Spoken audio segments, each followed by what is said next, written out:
Here's Johnny! There is no escape. Don't make me destroy you. Even as He-Man himself bears witness to it.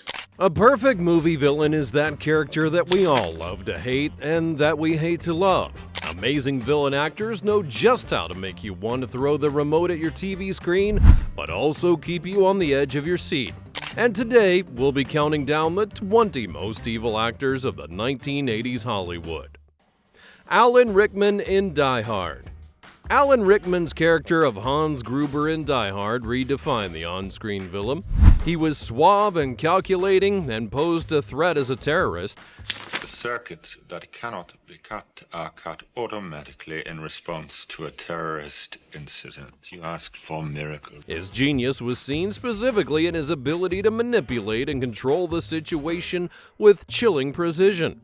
A standout moment was when Gruber pretended to be an innocent hostage, adopting a shaky American accent to gain John McClane's trust. And if you don't know the entire story, you'd be deceived by that very act before things escalate into a standoff where his true intentions become clear. Gruber had a cold pragmatism that made him unforgettable, whether it was when he casually ordered a henchman to kill or methodically executed his heist. Anyone could tell that he was a man with intellect of zero empathy for human life. Rickman played Gruber with an understated menace, using calm demeanor and sharp wit to make every interaction feel like a game of chess. Even the viewers didn't know the rules. That's bad luck for everyone else. Anthony Perkins in Psycho Part 2. Anthony Perkins returned as Norman Bates in Psycho Part 2 to show a character that was battling with a fractured mind while trying to suppress his dark urges. The sequel picks up with Norman's release from the mental institute, and you were forced to question whether he was truly rehabilitated or if his mother's influence still lingered. Norman receives a phone call and hears his mother's voice commanding him to kill. I'm sorry, Mother. I didn't mean to insult you. Norman, stop it. This is not your mother. And you could feel his internal conflict in the way that he gripped the receiver. It was as though he were torn between resisting and giving in. Perkins portrayed Bates with unnerving duality. He seemed like a quiet, tragic figure who was also suppressing his rage and fractured psyche that made it impossible to predict. The unsettling combination of innocence and danger made Bates' evil so captivating, and in most scenes, viewers never knew which side would surface. Rutger Hauer in Blade Runner. Rutger Hauer's Roy Batty in Blade Runner was a character designed for combat. He rebelled against his creators in a quest for more life, and while everyone would agree his actions were violent and unrelenting, he was also philosophical and raised questions about morality and humanity. The climax was a rooftop confrontation with Rick Deckard. After that, he saved Deckard from falling to his death and delivered the haunting Tears in Rain monologue that reflected upon his entire existence. I've seen things you people wouldn't believe. It's both terrifying and tragic in a way that perfectly showcases Batty's complexity, and it made you find yourself between crying and terrified. His ruthlessness in pursuing his goals made him into a villain, but it's his depth and pending expiration of short lifespan that gave his evil a layer of humanity and made more viewers love him and even root for him even though he did evil. Rutger Hauer's portrayal of the character was both menacing and sympathetic and forced audiences to stick with the idea that evil is not always devoid of purpose or emotion. Louise Fletcher in Firestarter. Louise Fletcher played Captain Hollister, the ruthless head of a secret government agency in Firestarter, and as the mastermind behind experiments that created the pyrokinetic girl. Everything all set here? Tape running? All right, stand by. Hollister was someone willing to manipulate and harm others to exploit their abilities. One chilling moment comes when Hollister attempts to manipulate Charlie by pretending to be a fatherly figure. Viewers were left unsettled after that scene as they watched how manipulative that she got, and those actions leaned on subtlety and control. The character was a person who wields authority like a weapon, evil but not loud or theatrical, and came from her cold calculation and willingness to see people as tools. Some would say it made her grounded, but we could all agree it didn't make her any less terrifying. Jack Nicholson in The Shining. Jack Nicholson portrayed Jack Torrance, who was struggling as a writer and father, and it reflected his descent into madness, accelerated by the malevolent presence of the Overlook Hotel. We all watched his transformation from a frustrated family man into a homicidal maniac, and in the mind of most, it remains one of horror's most iconic performances. Stop swinging the bat. Put the bat down, Wendy. Wendy, give me the bat. That moment when he smashes through the bathroom door with an axe is unforgettable, the wide-eyed expression and unhinged delivery showing a complete breakdown of sanity. He didn't only terrify his wife, he terrified everyone who watched. Jack's evil was not only supernatural, it was rooted in weakness and suppressed rage, and the performance danced between subtle tension and explosive violence, making his character unpredictably terrifying. The Overlook may have influenced him, but it was Jack's personal flaws and vulnerability to corruption that made him a true monster. Klaus Kinski in Crawl Space. The character of Karl Gunther in Crawl Space was a deranged landlord, using crawl spaces of his apartment to spy on tenants and commit horrifying acts.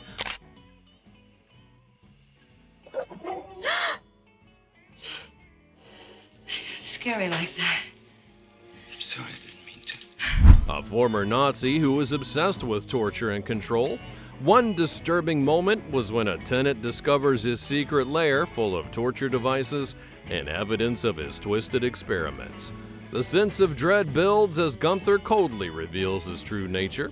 Meticulous planning and sadistic tendencies make him a deeply unsettling villain. His intensity and unsettling physicality added a layer of unpredictability, making viewers feel that nobody was safe. His character was not only evil, but revelatory in the darkness of human obsession and cruelty. Robert Englund, A Nightmare on Elm Street. Robert Englund played the burned and disfigured character of Freddy Krueger, a killer that terrorizes teenagers in their dreams. He had a twisted sense of humor, and he taunted his victims before delivering fatal blows, different from what you would see in a typical slasher villain film.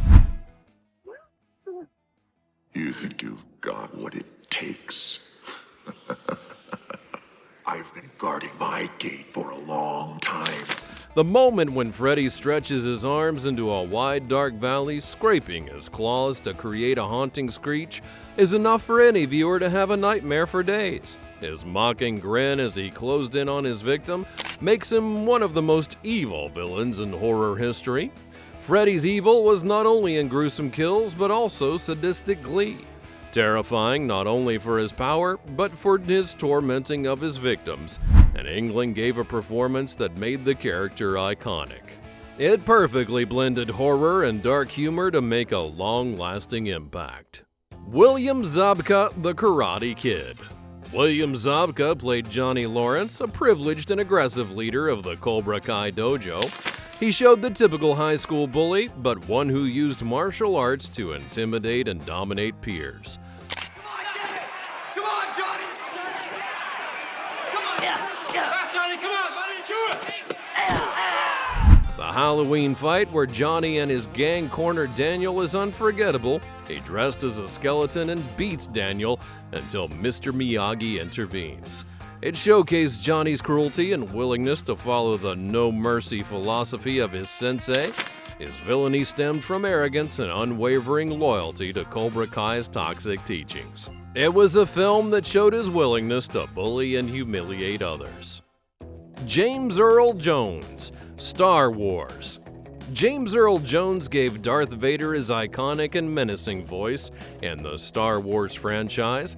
The enforcer of the Galactic Empire, known for his deep and commanding tone, along with calculated speech, made him one of cinema's greatest villains. The infamous "I am your father" revelation remains one of the most shocking moments in film history, and the way in which Vader calmly and casually delivers the line shatters Luke Skywalker's reality while deepening the emotional stakes of a story that you would not typically see. He told me you killed him. No. I am your father. Vader's ruthlessness was enhanced by the power of Jones's voice. From issuing orders to choking subordinates with the Force, he conveyed authority, control, and a lack of mercy. The vocal performance turned a masked figure into a multi-dimensional villain whose presence dominated every scene he was in. Gene Hackman's Superman Part 2. Gene Hackman returned as Lex Luthor in Superman 2, playing the scheming criminal mastermind determined to destroy Superman and claim power for himself. A mixture of wit and cunning made him always a step ahead. This was the result of the way he used brains over brawn to pursue his goals. A standout moment comes when Luthor negotiates with General Zod, offering the Earth's most powerful villain complete control of the planet in exchange for Australia. Possibly you know him better by his nom de voyage or his name he travels under, Superman. The scene captures Luthor's opportunistic nature and how easy he found it to manipulate those who were stronger than him to serve his needs. It was the intellect and self-serving ambition that made the character dangerous, with a sharp sense of humor and unapologetic love for his own schemes. The portrayal made it clear true evil doesn't always wear a cape. Sometimes it's a smug grin and a sharp suit. Frank Langella, Masters of the Universe. Frank Langella brought a commanding and theatrical presence to Skeletor in Masters of the Universe, a tyrannical ruler of Eternia who wanted ultimate power by controlling Castle Grayskull and defeating his nemesis He-Man. People of Eternia, I stand before the great eye of the galaxy, chosen by destiny to receive the powers of Grayskull. His acting elevated what could have been a campy villain into a menacing and memorable character. Skeletor had a thirst for power and a complete lack of empathy that defined his own kind of evil, a deep and resonant voice as well as Shakespearean delivery that gave the character gravitas and made him more than just a cartoon villain. Danny DeVito in Ruthless People. Danny DeVito played Sam Stone, a sleazy and self-serving businessman who schemed to murder his wife for her fortune.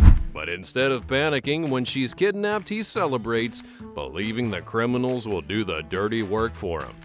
One scene that stands out is when Sam, while celebrating his wife's absence, is interviewed by the police.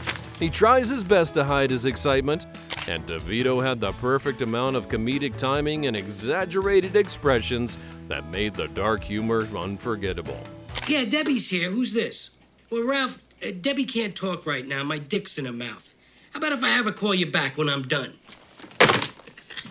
His unapologetic greed and willingness to resort to murder made him a villain, albeit one who played for laughs. The character was selfish and morally bankrupt, making Sam detestable yet amusing, and his ability to combine sinister motive with humor created a wicked performance.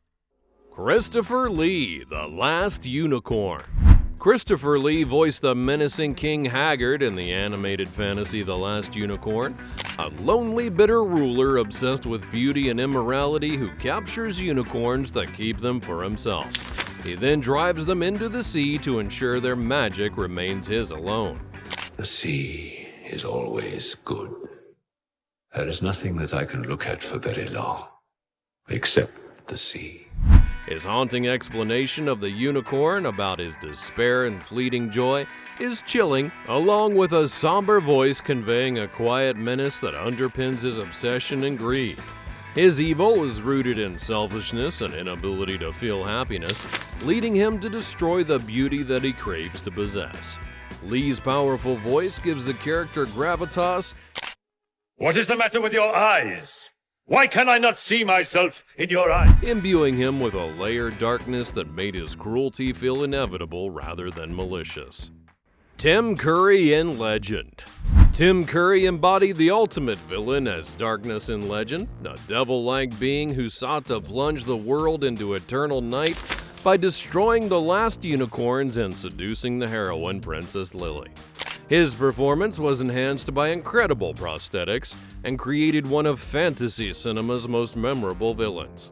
He had a resounding voice combined with a towering presence and sinister charm that made the moment mesmerizing and terrifying as he tempted the princess with power and desire.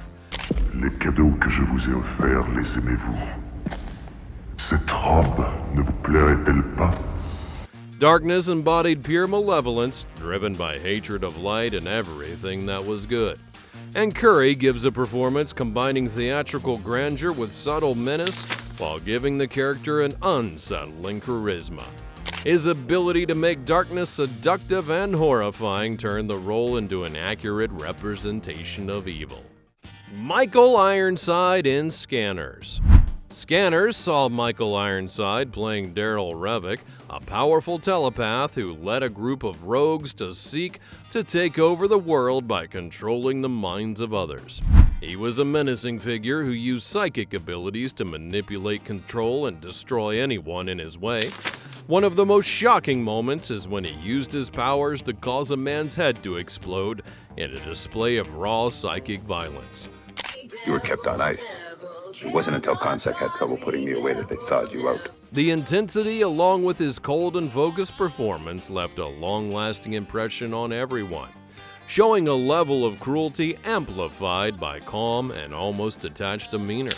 Ironside portrayed him as a character who didn't need to raise his voice to intimidate. Want your place in the annals of scientific history to be bookmarked by exploding fruit and children's toys. But think of it. His cool control over his powers and lack of empathy is what made him scary, and the villainy comes from not only his psychic abilities, but from the chilling way he used them without remorse. Joe Pesci in Raging Bull. Joe Pesci's role as Tommy Como in Raging Bull was a volatile and hot-headed boxer who was also a friend of Jake LaMotta. Pesci's portrayal of Tommy showed a man full of insecurity and explosive temper who was not afraid to get violent when his pride or emotions were hurt. I just said don't overcook it. You're overcooking it. Bring it over. Want your steak? Bring it over. Bring it over! Tommy confronts Jake in a restaurant and the situation escalates into a physical confrontation. His ability to flip from charming to dangerous in moments highlights his unpredictability. Tommy's evil wasn't rooted in a grand scheme, but his explosive personality and capacity for cruelty. Those carrots. That's right, they were carrots. You ate them. Did you eat them?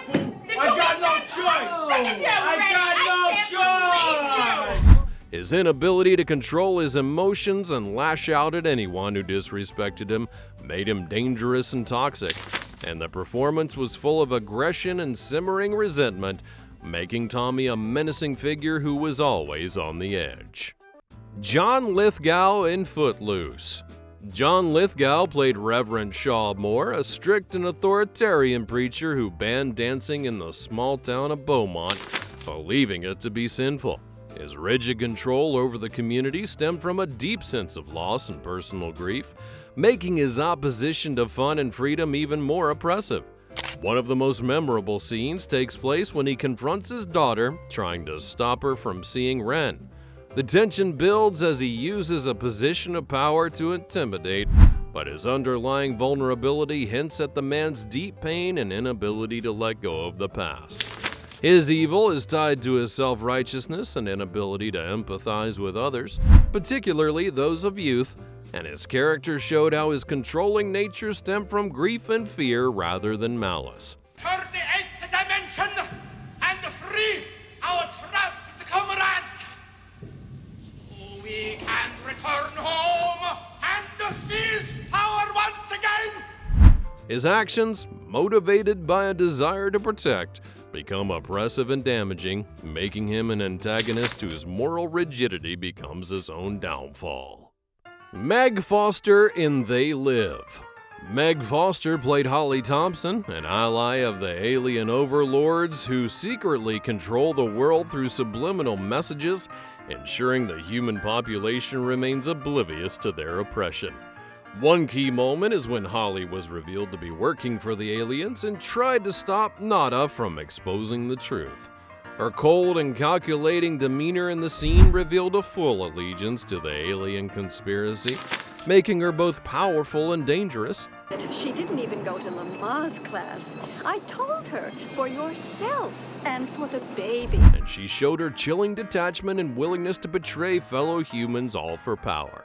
She played the character with a calm and commanding presence, showing easily how she had manipulated and used people to achieve her goals.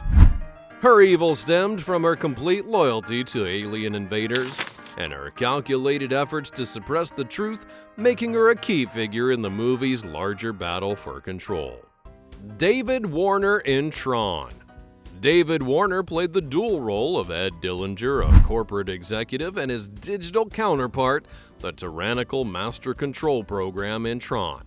His desire for power and recognition led him to use the MCP to control the entire digital world with ruthless programming. The moment he confronts Tron and threatens to erase him from existence is chilling. The cold and mechanical show put on the corporate machine's soulless power. Warner's ability to shift between calculating Dillinger and the disembodied MCP shows range in creating an antagonist both human and technological. Get them! Send out every game tank in the grid! Get them! His obsession with control and expansion combined with his ambition and corruption makes them both a formidable pair. And Warner's performance gave the villain a sense of intelligence and self-serving coldness, using technology and manipulation to exert control over the digital and physical worlds. His portrayal of the MCP turned a computer program into a symbol of unchecked and authoritarian power. Malcolm McDowell in Cat People. Malcolm McDowell played Paul Gallier, a man with a dark and animalistic secret who was cursed to turn into a deadly panther-like creature. His internal struggle and dangerous nature made him tragic but threatening, and the transformation scene where he shifts into the panther is eerie and horrifying, showing McDowell's ability to embody the animalistic ferocity of the character. The tension between human and animal instinct adds an unsettling layer to the film, making him a dangerous presence even when he was in human form.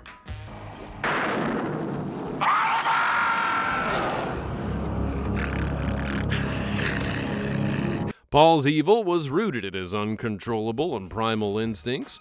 McDowell portrayed him as a man struggling with a monstrous side, but also willing to act out of desperation and desire. His fear of being consumed by the darkness and eventual surrender to it adds complexity to his villainy, making him tragic yet frightening, and embodying both the horror and allure of the animalistic world. Which of these roles have you seen in action? And if you like this video, you'll also want to watch this one about 20 advertisement campaigns that you remember from the 1970s. Be sure to like the video, subscribe to the channel, and turn on your notifications so you never miss another great video in the future. Thanks for watching, and I'll see you next time.